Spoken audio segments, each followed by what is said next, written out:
Dan firman Tuhan hari ini saya beri judul mempercayai Tuhan. Siapa di sini orang percaya? Boleh angkat tangan? Ya, semuanya adalah orang percaya, makanya kita ada di tempat ini.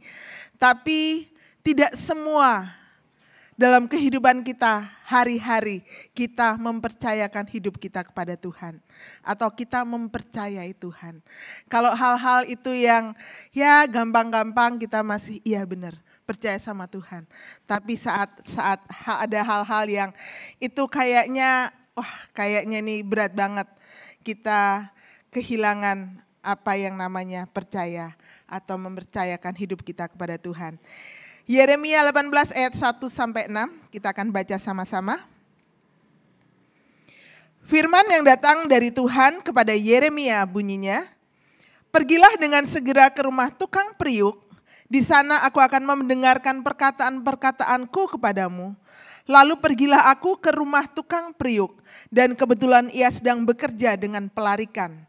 Apabila bejana yang sedang dibuatnya dari tanah liat di tangannya itu rusak, maka tukang periuk itu mengerjakannya kembali menjadi bejana lain menurut apa yang baik pada pandangannya. Kemudian datanglah firman Tuhan kepadaku bunyinya, masakan aku tidak dapat bertindak kepada kamu seperti tukang periuk ini, hai kamu kaum Israel, hai kita semua jemaat Tuhan. Demikianlah firman Tuhan, sungguh seperti tanah liat di tangan tukang periuk, demikianlah kamu di tanganku, hai kaum Israel, hai seluruh umat Tuhan." Kita akan melihat sama-sama video tukang periuk biar kita lebih tahu dengan jelas apa sebenarnya yang dikerjakan oleh tukang periuk.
Jadi seperti tanah liat di tangan penjunan atau di tangan tukang periuk. Begitulah sebenarnya kehidupan kita Bapak Ibu semuanya di tangannya Tuhan. Kalau kita adalah tanah liat, kita tidak bisa mengatakan kepada yang membuat, bikin kita mangkok kok, nggak bisa. Tapi itu terserah dari penjunan, dari tukang periuk itu. Mau dibentuk seperti apakah kita. Mempercayai Tuhan adalah sebuah perjalanan seumur hidup kita. Tuhan tahu persis kehidupan kita. Bahkan sisi-sisi dalam kehidupan kita yang kita tidak tahu. Yang kita merasa bahwa kita sudah baik-baik saja. Tetapi Tuhan tahu dan Tuhan mau membentuk kehidupan kita menjadi hal yang lebih baik lagi. Menjadi bejana yang lebih baik lagi. Sehingga kita menjadi bejana yang mulia yang ditempatkan Tuhan pada tempat yang mulia. Jadi mempercayai Tuhan itu adalah proses seumur hidup. Sampai Tuhan memanggil kita kembali. Maka perjalanan itu adalah perjalanan di mana kita harus mempercayakan hidup kita sepenuhnya. Bukan kita mau, tapi Tuhan punya mau. Nah, sebelum lebih lanjut saya akan memberikan sebuah kesaksian. Kalau tadi pagi saya berbicara tentang bagaimana Tuhan mau mengubah saya. Yang tadinya saya kalau ada orang yang berbuat tidak baik dengan saya mengampuni mereka dan saya bilang, ya biarlah Tuhan nanti yang membalas. Tapi di situ Tuhan bilang bahwa saya harus melepaskan pengampunan penuh tanpa harus ada embel-embel, biar Tuhan yang membalas. Siang hari ini saya akan memberikan kesaksian yang berbeda. Beberapa tahun yang lalu dokter mendiagnosa saya ada tumor dalam rahim saya. Besarnya sekepala bayi, udah gede banget, dan itu harus dioperasi. Bukan hanya segede kepala bayi, tapi ada 3. Singkat cerita, saya bilang sama dokter, waktu itu saya dibawa ke rumah sakit Advent, saya bilang, "Dok," karena dokter bilang besok langsung operasi, saya bilang saya nggak mau. Saya nggak mau besok langsung operasi, kalaupun saya mau operasi di Semarang aja, yang ada saudara-saudara saya di sana. Kemudian, singkat cerita, dalam pergumulan itu saya berdoa sama Tuhan, Tuhan, saya ini pada waktu itu kalau mereka yang anak-anaknya di sekolah minggu dan sekarang udah besar itu, mereka tahu persis bahwa saya membawa mobil carry, itu saya harus nganterin mereka dari ujung ke ujung. Dari Kalase sampai rumahnya Pak Edi, nganter Gloria dan Yuda. Dan itu muter kota Manado. Dan mobil carry itu powernya adalah power otot, tangan gitu kan. Berat banget dan koplingnya tuh berat banget juga gitu. Saya bersyukur bahwa di masa-masa itu saya tidak mengalami yang namanya sakit pendarahan, enggak. Semuanya normal, menstruasi saya normal, dan perut saya juga enggak besar, justru sekarang perut saya besar ya, daripada waktu itu. Jadi benar-benar yang saya enggak tahu kalau ternyata di dalam perut saya itu ada miom yang gedenya 3 kepala bayi ada di dalam perut saya. Jadi gede banget. Singkat cerita, sambil saya berdoa minta mujizat Tuhan, bahwa Tuhan aku minta mujizat-Mu bahwa miom ini bisa hilang. Saya terus berdoa, kemudian saya ambil sebuah keputusan untuk saya operasi di Semarang, tapi saya periksa dulu ke sana dan dokter bilang, ya ini gede banget, emang kamu gak ngerasa apa-apa? Enggak dok, saya gak pernah ngerasain sakit perut, waktu menstruasi juga saya tidak pernah merasakan sakit yang sakit sekali itu enggak gitu. Tapi semuanya tuh normal dan biasa-biasa saja. Sampai kemudian dokter bilang, ya kita akan operasi. Saya minta satu hal sama Tuhan. Tuhan kalau memang harus dioperasi, saya minta kandungan saya diselamatkan. Saya bilang sama dokter, dok kalau mau dioperasi, saya minta kandungan saya diselamatkan. Dokter bilang, oke, saya akan berusaha sedapat mungkin kandungan kamu akan diselamatkan. Kan saya belum nikah kan, jadi saya nikah kan pengen punya anak gitu ya. Jadi kalau kandungan saya diambil, gimana Tuhan? Saya suka anak-anak, nanti saya nggak punya anak, wah repot kan gitu. Jadi saya berdoa sama Tuhan dan pada waktu mau masuk ruang operasi saya dandan saudara-saudara. Saya catok rambut saya dandan, dokter ketawa ngelihat saya. Terus saya bilang, iya karena saya mau ketemu Tuhan Yesus. Yang operasi saya bukan dokter tapi Tuhan Yesus, saya bilang itu. Jadi singkat cerita, selesai apa yang saya harapkan tidak menjadi kenyataan. Rahim saya tetap harus diambil karena rahimnya sudah enggak berbentuk. Dokter sendiri juga udah bingung ini mana yang rahim mana yang enggak gitu karena udah enggak kelihatan saking miom yang besar-besar menghimpitnya sehingga tidak ketahuan lagi dan dia harus dipotong, diambil.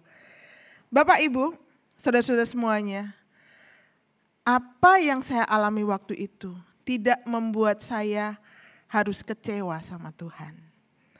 Tuhan, saya minta sama Engkau bahwa rahim aku bisa diselamatkan. Tapi yang aku alami adalah rahim aku harus diambil. Pada waktu saya siuman dan dokter mengatakan hal itu, saya bilang, terima kasih Tuhan. Saya percaya, kalaupun saya tidak punya anak asli dari kandungan saya punya anak-anak, banyak anak-anak yang Tuhan titipkan dalam kehidupan saya. Jadi itu tidak membuat tidak membuat saya tawar hati, tidak membuat saya kemudian saya kecewa sama Tuhan. Tapi saya tetap percaya bahwa dengan Tuhan mengambil kandungan saya, ada rencana Tuhan yang saya belum tahu pada waktu itu. Tapi saya percaya bahwa Tuhan merencanakan yang terbaik dalam kehidupan saya. Bapak Ibu semuanya, kita masing-masing punya fase sendiri-sendiri. Kita punya struggle dalam kehidupan kita yang berbeda-beda.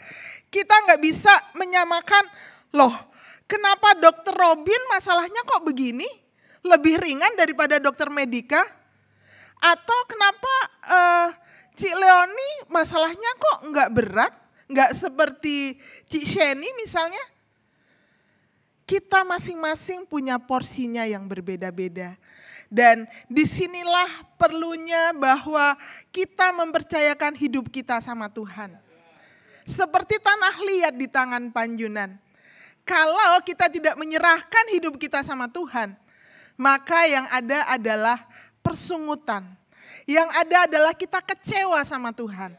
Tapi hari ini Tuhan minta kepada seluruh jemaat Gilgal, hari ini percayalah sama Tuhan.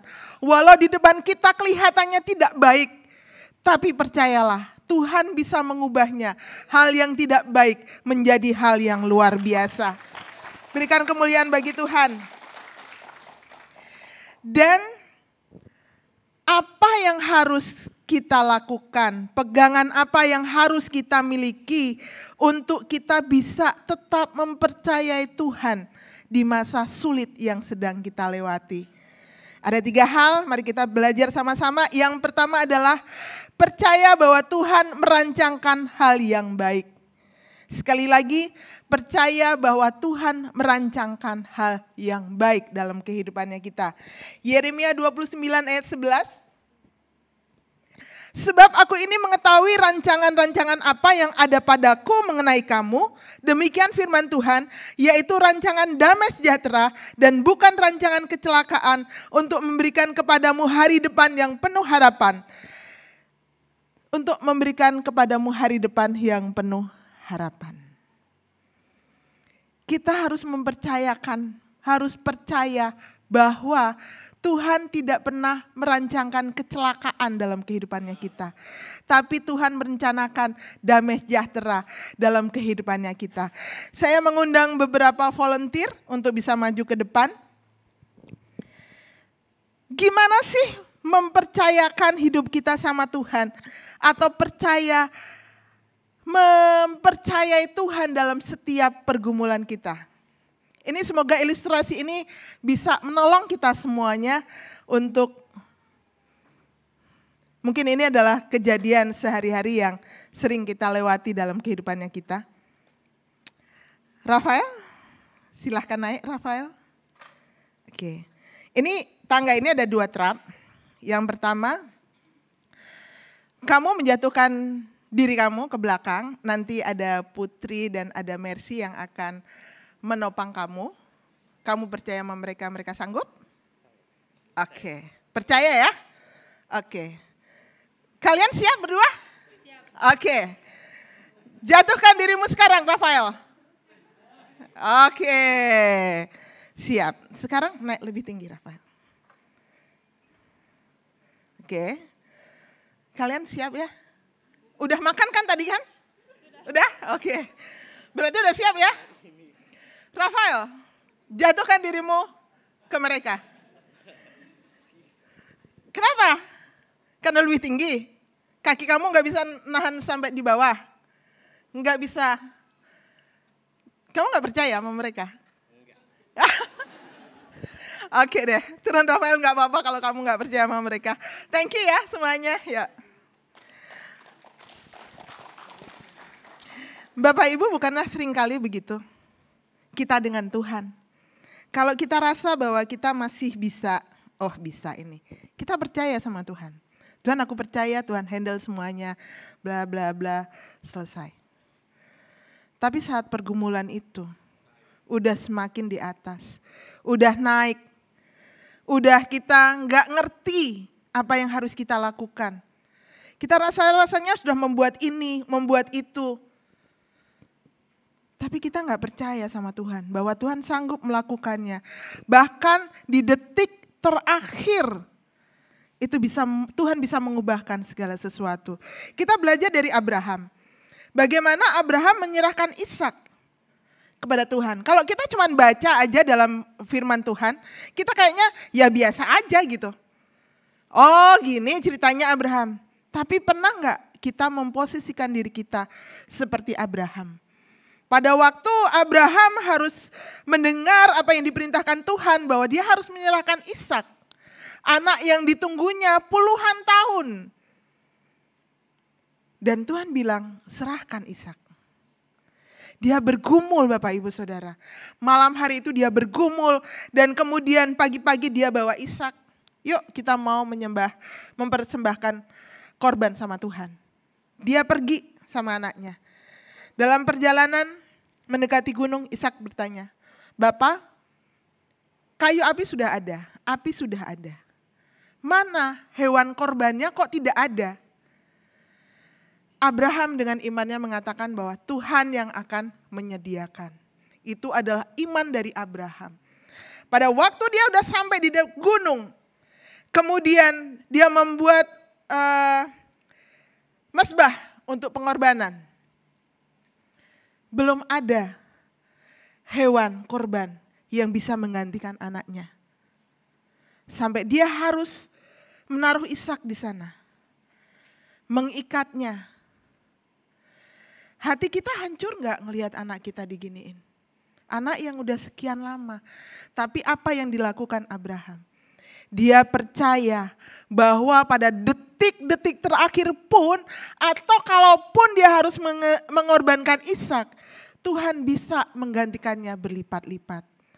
Dan pada saat Abraham akan membunuh Ishak, kemudian Tuhan berbicara, jangan apa-apakan anak ini.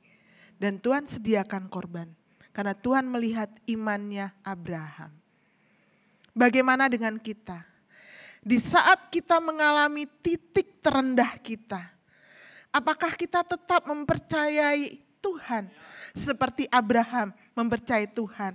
Pada saat detik-detik terakhir pun dia tetap percaya. Kalaupun Tuhan harus ambil, dia tetap percaya sama Tuhan. Bahwa Tuhan baik, Tuhan bisa menggantikannya dalam kehidupannya kita.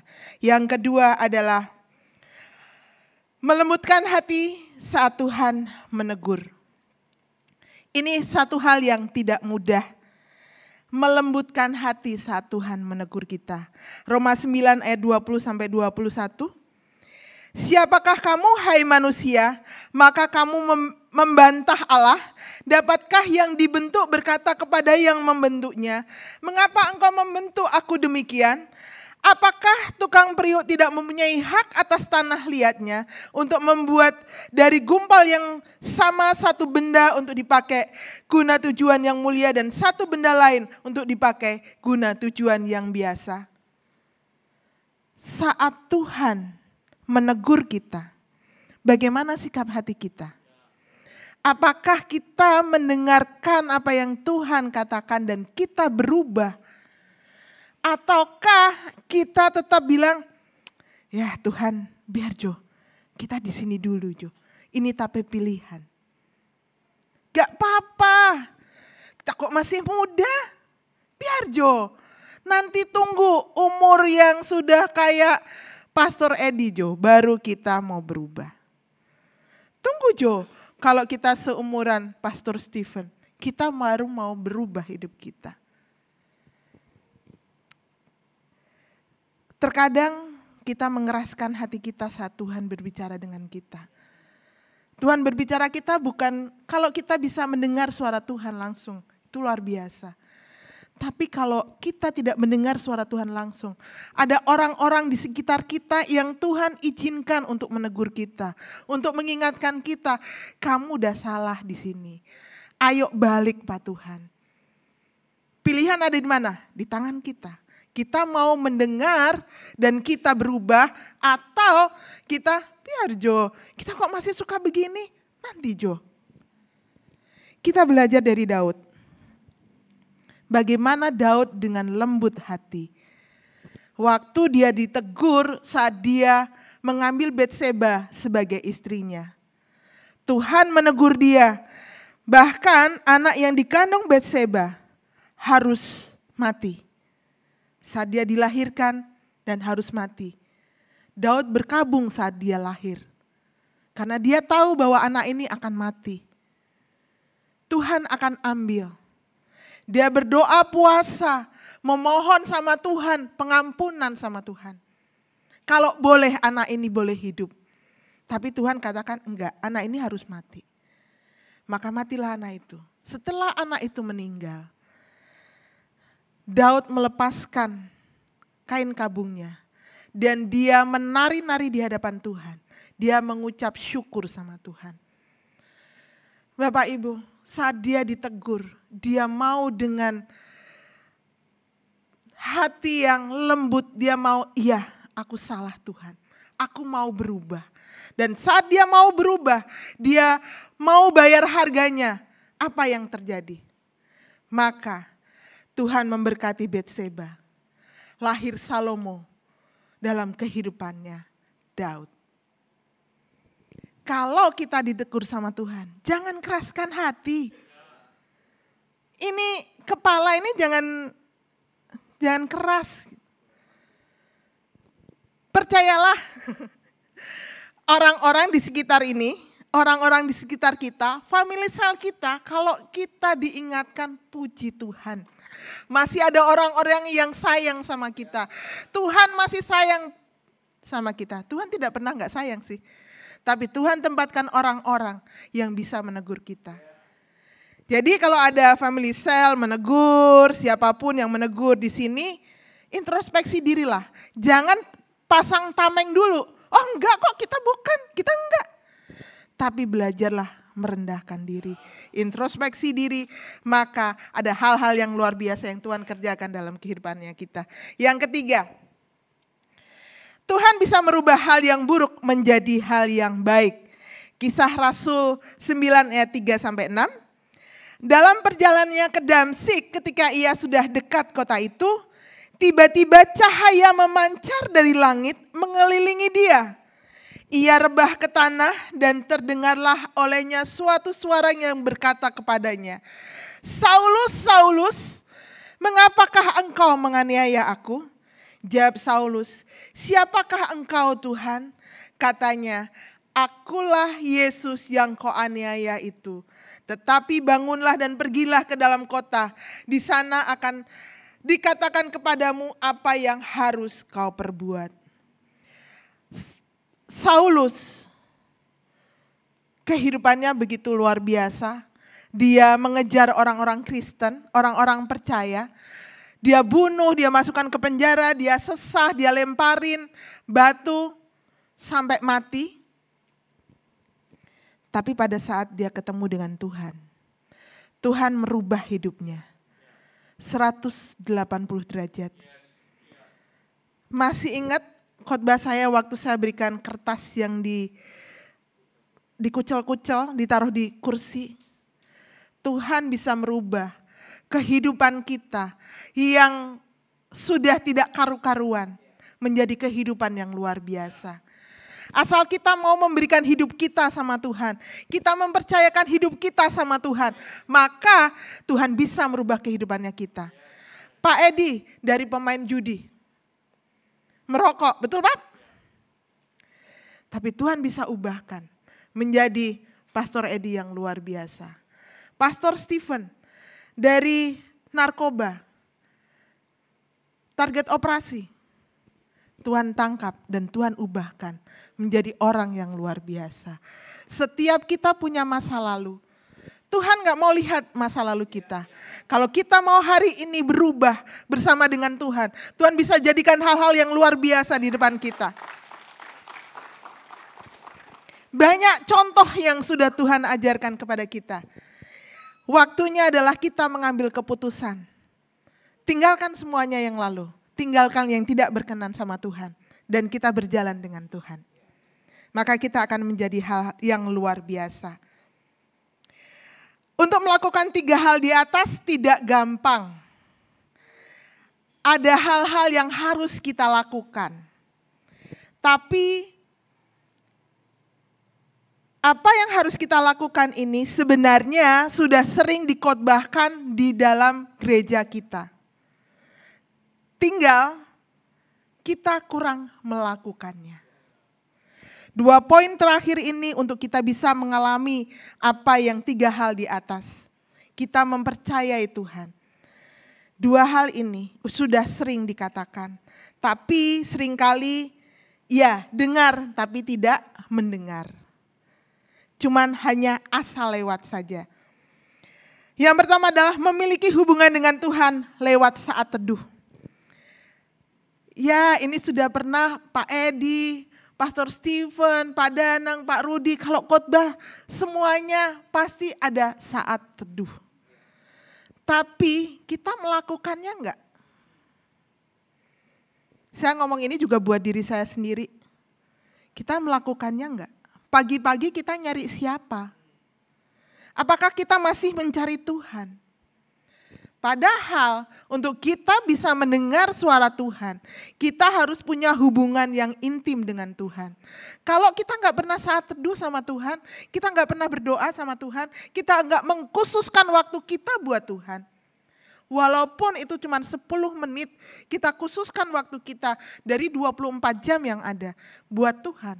Kita bisa mendengar suara Tuhan, karena kita membangun hubungan dengan Tuhan. Saya nggak mungkin bisa mendengarkan suaranya, siapa ya? Kristi. Kalau saya nggak telepon sama Kristi, maka saya bisa mendengar suaranya.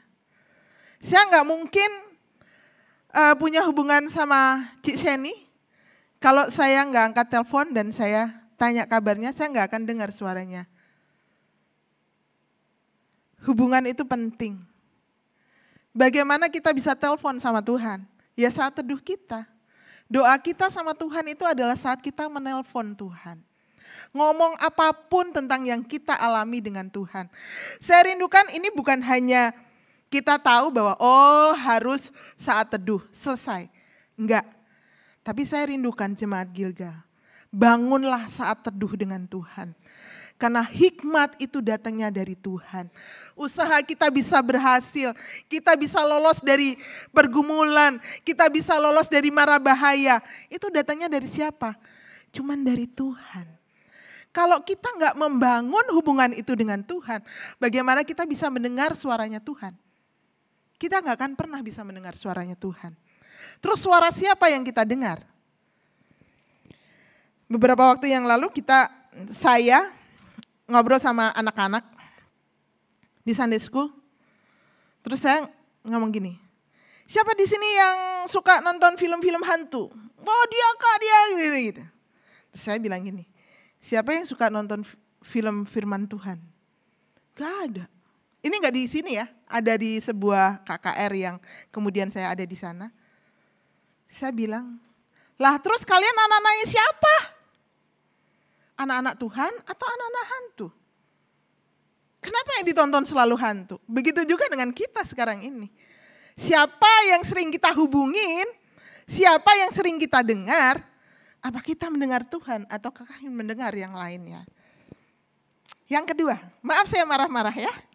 Yang kedua, membaca dan merenungkan serta melakukan firman Tuhan.